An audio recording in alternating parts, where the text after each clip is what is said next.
A day after Germany halted the crucial Nord Stream 2 gas pipeline, Germany's economic minister said that it's possible that the pipeline can be completely shut down.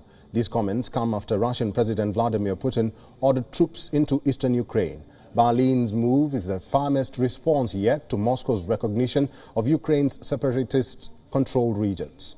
Now, since its inception, the Nord Stream 2 has been Europe's most divisive energy project. It is a project worth $11 billion. The pipeline runs from western Siberia to Germany, running parallel to Nord Stream 1. It connects Ust-Luga in Russia with Greifswald in northeastern Germany. The pipeline would make Germany's dependence on Russia even bigger. The Nord Stream 2 could hit over 26 million German homes, enabling Germany to act more independently on the energy market.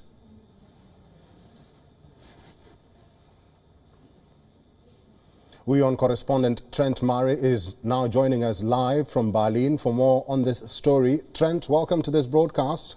What's the significance and even impact of Germany's move to halt the pipeline? Well, I don't think the significance of this announcement can really be understated. For years, Germany has resisted pressure to move away from allowing this pipeline to go ahead. Former Chancellor Angela Merkel withstood extraordinary pressure from former US President Donald Trump. She long maintained that this project was a commercial project and was needed for Germany's energy security. Even Olaf Scholz, when he took office in December, was very hesitant to even utter the words Nord Stream 2, knowing how prickly it was politically, both here in Germany and abroad, which is why this announcement really took many people here in Germany by surprise. Within hours of President Putin making that announcement about those breakaway regions in Ukraine, the German Chancellor here fronted the media to say he would be personally halting this project, instructing regulators to stop the certification process, and in doing so, preventing it from opening. Now, it's worth noting that this pipeline has effectively finished construction.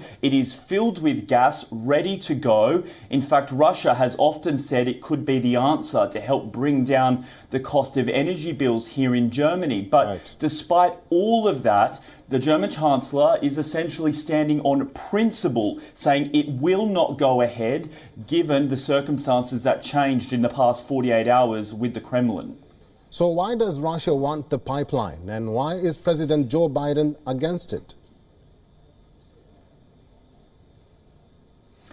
Well, plainly speaking, it's very lucrative for the Kremlin and for Russia.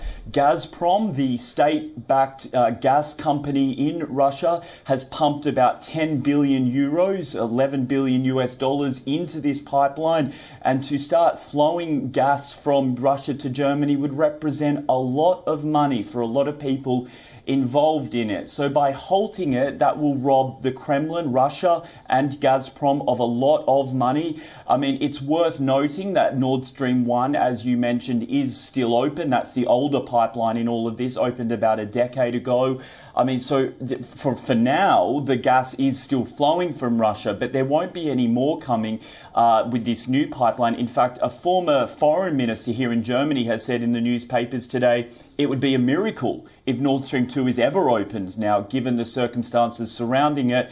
So this really is an interesting, I think, geopolitical play as well. The White House has always been against it because they see it as a way for Vladimir Putin to have even more leverage over Europe, controlling that pipeline. Well, in the past 24 hours, Berlin has turned that leverage around, robbing the Kremlin of those lucrative gas taxes that they would have received and income from this pipeline. Trent, finally and briefly, what's the importance of Nord Stream 2 pipeline to Europe, and why is Germany worried?